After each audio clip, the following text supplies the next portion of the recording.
80।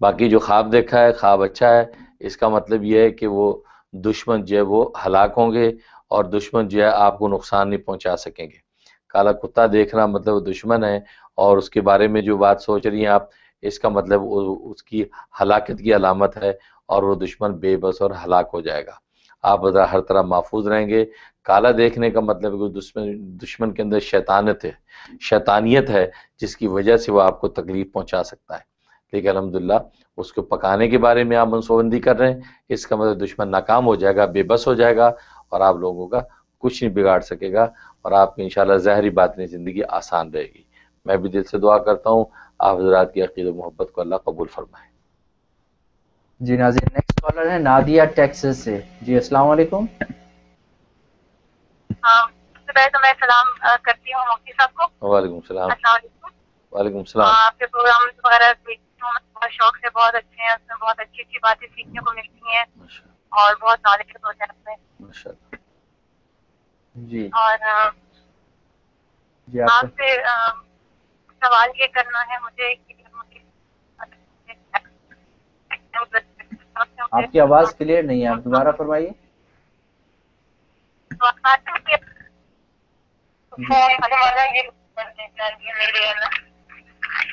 Hello جی جی، اب دوبارہ بتائیے، آپ کے سوال پہلا سمجھ نہیں آیا۔ ایشو ہے بہت زیادہ، مجھے الرجیز ہیں، بہت کھانا نہیں کھا سکتی میں، کچھ بھی کھاتی تو ہضم نہیں ہوتا، فوڈ الرجیز ہیں مجھے، اور جس وجہ سے میرے ہارمونس وغیرہ بھی ٹھیک نہیں ہیں، اور مجھے اچھے خواب بھی نہیں آتے، خواب میں اور ڈیڈ باڈی کی طرح نظر آتی ہے۔ ٹھیک ہے، بہت اچھا، مزے سے پوچھتے ہیں۔ ہاں، تو اس کے لیے آپ نوٹ کر لیں جو الرجیز ہیں، جو بیماریاں ہیں جس کی تکلیف ہوتی ہے، تو اس کے حوالے سے روزانہ آپ نے 7 مرتبہ سورۃ غاشیہ اور 7 مرتبہ سورۃ طارق، 7 مرتبہ سورۃ غاشیہ اور 7 مرتبہ سورۃ طارق پڑھنی ہے، اول آخر 3 مرتبہ درود شریف، یہ پڑھ کے پانی پہ دم کرنا ہے، اور وہ پانی پینا ہے، اپنے بدن پہ چھڑکنا ہے، یا کھانے پینے کی جو چیزیں آپ کی دوائیں ہیں، غذائیں ہیں، سب پر پھونک دیا کریں۔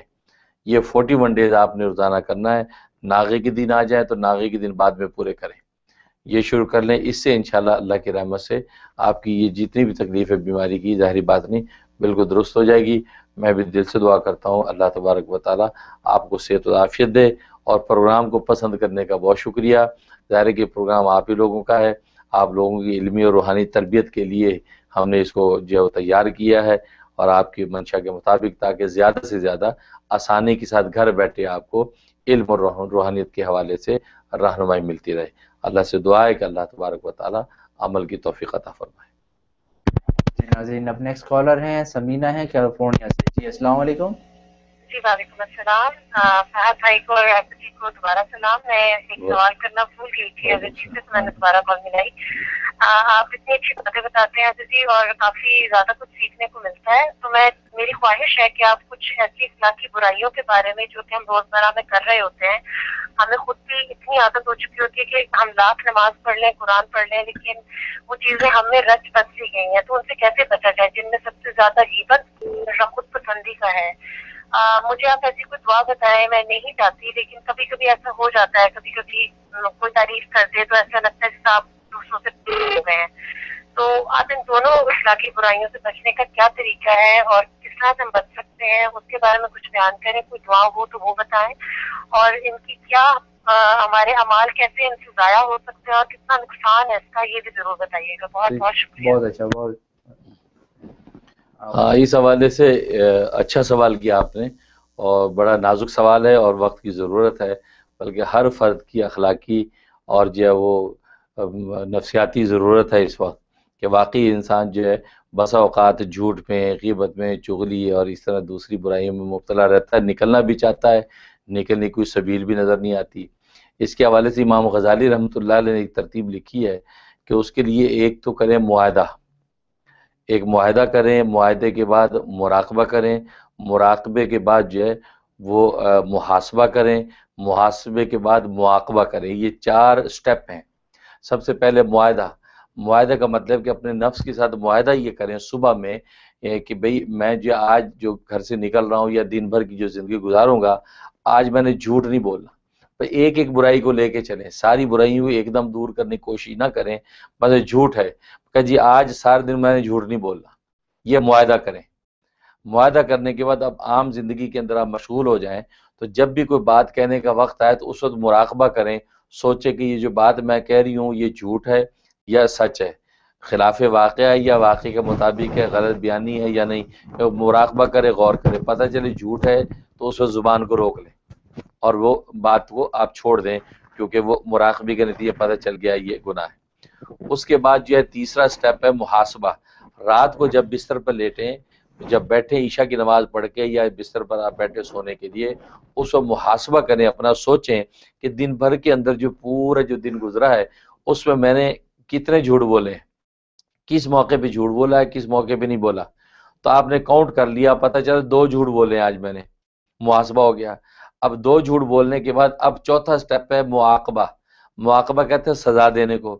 اب اپنے نفس کو سزا دینے کا ایک اصول سیٹ کریں کہ 1 جھوٹ بولنے پر 2 نفل نماز پڑھوں گا، اور 2 جھوٹ بولے لہذا 4 نفل نماز مجھ پر فرض ہیں، اور $5 $2.5 فی جھوٹ، کیونکہ $5 جو میں اللہ کے راستے میں صدقہ کروں گی، اور یہ 4 رکعت نفل۔ تو نفس کو یہ کہیں کہ جو اب تیار ہو جا 4 نفلیں پڑھنے کے لیے اور اللہ سے استغفار کرنے کے لیے، اور $5 جو ہے وہ اللہ کے راستے میں صدقہ دینے کے لیے، یہ جو ہے مواقبہ کریں۔ تو امام غزالی رحمۃ اللہ علیہ فرماتے ہیں اس انداز سے جو اپنے نفس کی روز جو ہے تعدیب کرتے رہیں، تعدیب کا مطلب ادب سکھاتے رہیں، اس سے یہ ہوگا کہ انسان اگر 10 جھوٹ بولتا ہے دن بھر میں بے پرواہی کے ساتھ، تو اب یہ کہ اس ترتیب پہ آنے کے نتیجے میں کیا ہوگا، 10 سے انشاءاللہ 5 بھی آ جائے گا، 5 سے انشاءاللہ 3 پہ آ جائے گا۔ اسی طریقے سے یہ ایک مشق چلی آپ کی، 1 ہفتہ آپ نے مشق کی، جب دیکھا کہ اچھا کنٹرول ہو گیا جھوٹ پہ، اب دوسری برائی شروع کریں گے کہ غیبت ہے۔ اب غیبت پر کہ جی آج ہم معاہدہ کرتے ہیں غیبت نہیں کریں گے، غیبت نہیں کریں گے، لہٰذا اسی کے مطابق آپ ایک پورا ہفتہ اسی پروسیس پہ چلیں، روزانہ یہ طے کریں کہ غیبت جتنی غیبت ہوگی فی غیبت 2 رکعت نفل اپنے اوپر لازم، اور جو ہے $2.5 جو ہے فی غیبت کے حساب سے، اگر 5 غیبتیں ہوئی ہیں اس حساب سے پیسے اللہ کے راستے میں صدقہ۔ تو حضرت تھانوی رحمۃ اللہ علیہ فرماتے ہیں کہ جب نفس کے اوپر نفل پڑھنا بھی شاق ہوتا ہے اور پیسے نکالنا بھی شاق ہوتا ہے، مشکل ہوتی ہے، تو دشواری جب انسان محسوس کرے گا کہ یار یہ تو اچھی بڑی مصیبت ہو گئی، پیسہ بھی جا رہا ہے اور جناب وہ ساری کی ساری محنت بھی کرنی پڑ رہی ہے اور مشقت بھی ہو رہی ہے، تو وہ نفس جو ہے وہ باز آئے گا برائیاں کرنے سے۔ تو ہفتہ واری ہر ایک برائی کو سٹیپ بائی سٹیپ دور کریں، اس سے یہ ہوگا کہ انشاءاللہ بہت جلدی آپ کے اندر ایک ول پاور پیدا ہو جائے گی، تو ول پاور کے نتیجے میں آپ کو برائیوں پر کنٹرول کرنا آسان ہو جائے گا۔ اب دوسرا سوال خود پسندی ہے، کوئی تعریف کرتا ہے تو آپ کہتے ہیں جی میں تو بہت اچھی ہوں، خود پسندی آتی ہے، تو یاد رکھا اپنے آپ کو اچھا سمجھنا بری بات نہیں ہے، اچھا سمجھنا بری بات نہیں ہے، ہاں دوسرے کو حقیر سمجھنا بری بات ہے۔ اگر آپ کی تعریف ہوئی یا آپ اپنے آپ کو دیکھا تو آپ اچھے لگے اپنے آپ کو، تو اس پر اللہ کا شکر کریں۔ اسے تو حدیث میں آتا ہے کہ جب آئینہ دیکھیں تو یہ دعا کریں، اللہم انت حسنت خلقی فحسن خلقی، اے اللہ جیسے تو نے میرا ظاہر خوبصورت بنایا، مجھے حسین بنایا، یا اللہ ایسے میرے اخلاق کو بھی حسین کر دے، میرے باطن کو بھی اس طرح خوبصورت کر دے۔ تو معلوم ہوا کہ ظاہری خوبصورتی کو ایکسیپٹ کرنا اور خود اس کا جو ہے تسلیم کرنا، یہ خود حدیث سے ثابت ہے۔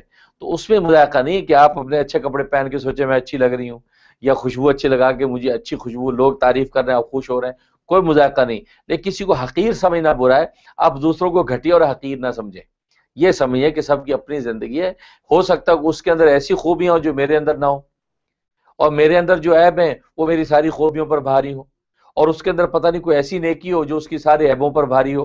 تو یہ تصور رکھیں، اس سے یہ ہوگا کہ انسان کسی کو حقیر نہیں سمجھے گا، سب کو اپنے سے اعلیٰ عرفہ سمجھے گا۔ اور تیسری بات یہ ہے کہ اپنے آپ کو یہ ضرور سمجھائیں کہ بھی مٹی کے بنے ہوئے پتلے کی کیا حقیقت ہے، مٹی کی جتنی بھی لیپا پوتی کر لیں وہ مٹی رہتی ہے، وہ مٹی رہتی ہے، لہٰذا اگر لوگ تعریف کرتے بھی ہیں اس میں مجھے پھولنے کی ضرورت نہیں ہے، یہ مٹی ہے، اس مٹی کو اللہ نے سونے کی طرح خوبصورت جو کر کے لوگوں کو دکھا رکھا ہے، یہ خدا کی رحمت ہے۔ یہ میری چمڑی کا ڈسٹمپر ہے، یہ اللہ نے اوپر پھیر دیا ہے تو سارے اندر کے عیب چھپ گئے۔ اگر اللہ یہ ڈسٹمپر اتار دے، یہ پینٹ جو اتار دے جلد کا، تو اندر سے تو ایک ایسا بھیانک جو ہے سراپا نکلے گا کہ نہ یہ پتہ چلے گا کہ مرد ہے یا عورت ہے، نہ یہ پتہ چلے گا خوبصورت ہے کہ بدصورت ہے، کیونکہ اندر سے سب ایک جیسی ہیں۔ چنانچہ آپ دیکھیں ڈاکٹرز کی جو ہے وہ کلینکس پہ آپ دیکھتے ہیں کہ وہ پورے ڈھانچے ہوتے ہیں، ان ڈھانچوں کی کیا حقیقت ہے، یا اسی طرح چمڑی اتری ہوئی ہے، وہ پورے مسل سے نظر آ رہے ہیں، تو پتہ نہیں چلتا یہ مسل والا خوبصورت ہے کہ بدصورت ہے، گورا ہے کہ کالا ہے، کوئی خبر نہیں ہے. تو آدمی یہ سوچے کہ اللہ کی رحمت ہے، یہ چمڑی کا ڈسٹمبر اوپر ڈال دیا اللہ نے تو عیب سارے چھپ گئے. یہ اس کی عنایت ہے. یہ لوگ بیچارے ظاہر کو دیکھ کے تعریف کر رہے ہیں، یہ بیچارے قابل قدر ہیں، تو انسان اس پہ خوش ہو جائے، کوئی بات نہیں، لیکن کسی کو حقیر نہ سمجھے. تو یہ سارے تصورات مومن لے کے جب چلتا ہے تو انشاءاللہ کسی موقع پہ مار نہیں کھاتا، اور یہ ساری چیزیں اس کے لیے خوبی بن جاتی ہیں، عیب نہیں بنتی ہیں. تو ہم بھی دعا کرتے ہیں کہ اللہ تعالیٰ آپ کے نیک جذبے کو قبول فرمائے. باقی اخلاقی برائیوں کے حوالے سے مختلف اس میں میں اپنے مواعظ میں بیان کرتے ہی رہتا ہوں، تو میرے بیانات بھی آپ جو ہے میری ویب سائٹس پہ یا میری یوٹیوب پہ جو بیانات ان کو بھی سنتے رہیں، اس سے بھی انسان سے آپ سیکھیں، علمی اور روحانی آپ کو انشاءاللہ فائدہ ہوگا. ہم بھی دعا کرتے ہیں. حضرت یہ شبے کے ازالے کے حوالے سے ایک سوال بار بار آ رہا تھا، کچھ اب یہ تو مسلمانوں نے بھی پوچھنا شروع کر دیا کہ یہ جو ہمارے یہاں عید کا بقرہ عید کا موقع گزرا ہے، اس پہ ایک صاحب کہنے لگے کہ یہ ایک بڑا کرول سا ایک حکم ہے، نعوذ باللہ استغفر اللہ، کہ یہ اللہ تعالیٰ کہتے ہیں کہ ایک جانور کی جان لو اور یہ پیسہ صدقہ بھی کیا جا سکتا ہے اور جان ہی لیں، اور یہ بڑا کرول سا لگتا ہے. ٹھیک ہے وہ کہتے ہیں ہم کرتے ہیں لیکن سمجھ نہیں آتی. یہ تو بڑا موزیکا خیز شبہ ہے کہ جانوروں کو ذبح کرنا کرولیٹی ہے، اور اللہ تعالیٰ ایسی کرولیٹی کا حکم نہیں دے سکتا. اللہ میاں تو خود مارتا ہے، اللہ میاں خود جانور نہیں مارتا، اللہ خود جانور مارتا ہے، انسانوں کو مارتا ہے، بستیوں کی بستیاں تباہ کر دیتا ہے. تو یہ مارنا کرولیٹی ہے، یہ ضروری نہیں ہے. ٹھیک ہے نا. اب آپ سانپ کو مار دیتے ہیں، بچھو کو مار دیتے ہیں، اب آپ کہیں کہ یار یہ بڑی کرولیٹی ہے کہ جاندار کو مار دیا. آپ کی سانپ کی بھی ایک لائف ہے یار، بچھو کی بھی اپنی ایک جان اور زندگی ہے. اگر اللہ نے زندہ جب پیدا کیا اس کو زندہ رہنا چاہیے، اور اللہ کے رسول کہتے ہیں اس کو مارو، جہاں سانپ بچھو میں فوراً مارو. کیوں مارتے ہیں؟ یہ تو اللہ کا نظام زندگی ہے. اللہ تبارک و تعالیٰ نے ناپاکی پیدا کر کے حکم دے دیا اب اس کو پاک کرو. آپ اس وہاں یہ سوال کیوں نہیں کرتے اللہ نے ناپاکی پیدا ہی کیوں کی کہ جو اس کو پاک کرنے کی ضرورت پیش آئے؟ پیٹ میں ہوا اللہ بننے ہی کیوں دیتا ہے کہ ہوا خارج ہونے پہ وضو کرنا پڑے؟ تو یہ تو اس کو تو ٹیسٹ کہتے ہیں، یہ تو دارالامتحان ہے. یہ دنیا تو ایگزامینیشن ہال ہے. یہاں تو اللہ یہ امتحان لیتا ہے کہ بندے میں نے پیدا کر دیا، یہ نظام زندگی بنا دیا، اب میں جیسے کہتا ہوں یہ ویسے کرتے ہیں کہ نہیں کرتے؟ اگر ویسے کرتے ہیں تو یہ تابعدار بندے ہیں، دنیا آخرت میں کامیاب. اگر ویسے نہیں کرتے، اپنی عقل چلاتے ہیں جو کہ ناقص ہے، عقل چلاتے ہیں تو اس کا مطلب ناکام ہے. تو اللہ نے بچھو پیدا کر دیا اور کہہ دیا اس کو مارو، تو اس پر آپ کو سوال کرنا چاہیے کہ اللہ میاں نے جب بچھو کو مارنے کا حکم دیا تو پیدا ہی کیوں کیا؟ سانپ کو مارنے کا حکم دیا تو اس کو پیدا ہی کیوں کیا؟ مارنا ہی تھا تو پیدا کیوں کیا؟ نہیں، یہ ٹیسٹ کے لیے ادھر پیدا کر دی، ادھر ہمیں کہہ دیا اب اس کو مارو، دیکھو کیا ہوتا ہے. ٹھیک ہے نا. اسی طریقے سے قربانی کا جانور ہے، کہا جی جانور ذبح کرو اللہ کے نام پہ، تو پتہ چلے کہ دیکھو ایک جان کو اس جان کے پیدا کرنے والے کے نام پہ آپ قربان کرتے ہیں کہ نہیں کرتے. یہ اللہ ہمارا ٹیسٹ لیتے ہیں، امتحان لیتا ہے. اور عجیب بات یہی وجہ ہے کہ بسم اللہ اللہ اکبر اللہ کے نام پہ جب اس کی جان لیتے ہیں تو وہ پھر آپ کے لیے حلال ہوتا ہے. اسی کو اگر اللہ کے نام پہ آپ نے نہیں مارا، ویسے مار دیا بغیر اس اللہ کے نام کے، وہ حرام ہو گیا، وہ کسی کھانے کے قابل، وہ مردار ہے، اللہ اس کے کھانے کی اجازت نہیں دیتا. تو معلوم ہوا کہ اس کی جان ہم اس جان والے کے نام پہ ہی لیتے ہیں، ہم خود اپنے نام پہ نہیں لیتے. یہی وجہ کہ غیر اللہ کے نام پہ اگر آپ نے اس کو ذبح کیا تو آپ کے لیے حرام ہے، کسی کام کا نہیں ہے. باقی یہ سمجھنا کہ جی وہ اس کو مارنا کرولیٹی ہے، یہ بات ہی غلط ہے. اگر یہ بات ہے نعوذ باللہ انبیاء کرام سارے گزر گئے. ایک عیسیٰ علیہ الصلوۃ والسلام زندہ آسمانوں پہ، وہ بھی قرب قیامت میں آگے وہ بھی چلے جائیں گے. اللہ تعالیٰ نے نبیوں کو تو قتل بھی ہونے دیا، شہید ہوئے نبی. حضرت زکریا علیہ الصلوۃ والسلام کو قتل کر دیا، 2 ٹکڑے کر دیے دشمنوں نے. حضرت یحییٰ علیہ الصلوۃ والسلام کی گردن اڑا دی. کتنی انبیاء کو کنویں کے اندر ڈال کے اوپر سے کنویں بھر دیے امتوں نے، اللہ نے مرنے دیا. اب آپ کہ جی اللہ یہ تو بڑی کرولیٹی ہے. یہ کرولیٹی ان کے لیے ہے بھائی، اللہ تعالیٰ نے مرنے دیا. تو اللہ میاں جو ہے یہ کہنا کہ مارنا جو ہے وہ کرولیٹی ہے، یہ ظلم ہے، تو یہ تو کوئی بات نہ ہوئی. بلکہ مجھے یاد آیا کہ وہ ایک موقع پہ کچھ حاجیوں کا قافلہ جو ڈوب گیا تھا دبئی کے کسی ساحل کے پاس، تو کچھ سالوں کی بات ہے. تو میں ایک جگہ گیا تو ایک یہودی نے مجھے کہا کہ دیکھو یہ اگر اللہ کے گھر سے آئے ہیں اللہ کے گھر سے آئے ہیں تو جناب اللہ کے گھر سے آئے ہیں اور اللہ کے اگر اتنے پیارے تھے تو اللہ نے ان کو بچایا کہ انہیں سارے ڈوب گئے، مر گئے سارے، تو اللہ نے مار دیا ان کو. تو یہ بات کہی. تو میں نے کہا پہلی بات تو یہ ہے کہ کیا اللہ کا اس طرح مار دینا اللہ تبارک و تعالیٰ کی طرف سے ظلم ہے؟ اگر ظلم ہے اور مرنے والوں کے لیے کوئی محرومی کی بات ہے تو میں کہا تمہارے آباء و اجداد آج تک زندہ ہیں، میں کہا تمہارے دادا پردادا لکڑ دادا زندہ ہیں، کہتا نہیں سب مر گئے. میں کہ اس کا مطلب سب اللہ کے عذاب کا شکار ہوئے ہیں. میں کہ مرنا تو کوئی عذاب کی علامت نہیں ہے. میں کہ انبیاء دنیا سے چلے گئے، اولیاء دنیا سے مر گئے، یہ تو اللہ نے یہاں کا ایک نظام قدرت رکھا ہے. تو لہٰذا یہ کہنا کہ بھی جانوروں کو ذبح کرنا ظلم ہے، ظلم نہیں ہے، یہ تو ہماری اطاعت اور انقیاد ہے کہ اللہ تبارک و تعالیٰ نے جب کہہ دیا کہ میرا پیدا کیا ہوا جاندار میرے نام پہ تم اس کی جان لو، اب اس نے آگے بڑھ کے کر دیا، اب اس کی یہ حقیقت ہے. بلکہ محمود غزنوی رحمۃ اللہ علیہ کا مجھے واقعہ یاد آ گیا کہ محمود غزنوی اس کا ایک غلام تھا ایاز، اس کے بارے میں لوگ عام طور پہ یہ اعتراض کرتے تھے، تمام وزراء 63 وزیر تھے اس کے محمود غزنوی کے، کہتے یہ غلام کو بڑی اہمیت دیتا ہے یہ محمود غزنوی. تو ایک دن وہ آیا اور دربار میں آ کے اس نے ایک بڑا خوبصورت جو ہے وہ رکھا، ایک موتی ہیرا رکھ دیا اور ساتھ پتھر رکھ دیا، اور ایک ایک وزیر کو بلایا کہ بھئی اس پتھر سے اس ہیرے کو توڑ دو. اب جو وزیر ہے وہ کہ یہ تو بڑا قیمتی ہیرا ہے، اس کو توڑنا یہ تو لگتا ہے یہ ہماری عقل کا امتحان لے رہا ہے بادشاہ. کہ اگر نہیں بادشاہ سلامت یہ تو بڑا قیمتی ہیرا ہے، ایسا ہیرا تو پورے ہمارے خزانے میں نہیں ہے، یہ اس کو آپ ضائع نہ کریں. اچھا ٹھیک ہے جاؤ دوسرے کو بلاؤ. 63 کے 63 وزیر بلایا، کسی نے نہیں توڑا. ہر ایک عذر معذور کرنے لگا جی بادشاہ سلامت یہ بڑا قیمتی ہیرا ہے، اس کو توڑ دیں گے تو یہ تو ایسے خزانے میں ہیرا نہیں ہے. انہوں نے کہا ٹھیک ہے جاؤ. آخر میں ایاز کو بلایا غلام کو، کہا کہ ایاز آؤ، کہا پتھر سے ہیرا توڑ دو. اس نے آؤ دیکھا نہ تاؤ پتھر لیا اور جہاں توڑ دیا، چکنا چور کر دیا. اب دربار کے اندر جو ایک شور مچ گیا، واویلا ہو گیا کہ کیسا نالائق احمق، اس کو پتہ ہی نہیں کہ کتنا قیمتی ہیرا تھا. دیکھو بادشاہ تو اپنی عقل کا امتحان لے رہا تھا، اب یہ مارا گیا، اب اس کی گردن اڑے گی. اب جب شور مچا تو محمود غزنوی ایاز سے کہا ایاز ان لوگوں کو غالباً تمہارے توڑنے پر اعتراض ہے، لہٰذا تم اس کا جواب دو کہ تم نے کیوں توڑ دیا، اتنا قیمتی ہیرا کیوں توڑا. تو اس نے بڑا خوبصورت جواب دیا. اس نے کہا کہ بادشاہ سلامت میری نظر میں بادشاہ سلامت کے حکم کی قیمت ہے، بادشاہ سلامت کے حکم پر ایسے ایک نہیں 10 قیمتی ہیرے چکنا چور کر سکتا ہوں. یہ ہیرے بادشاہ سلامت کے حکم پر قربان ہے. یہ کہی.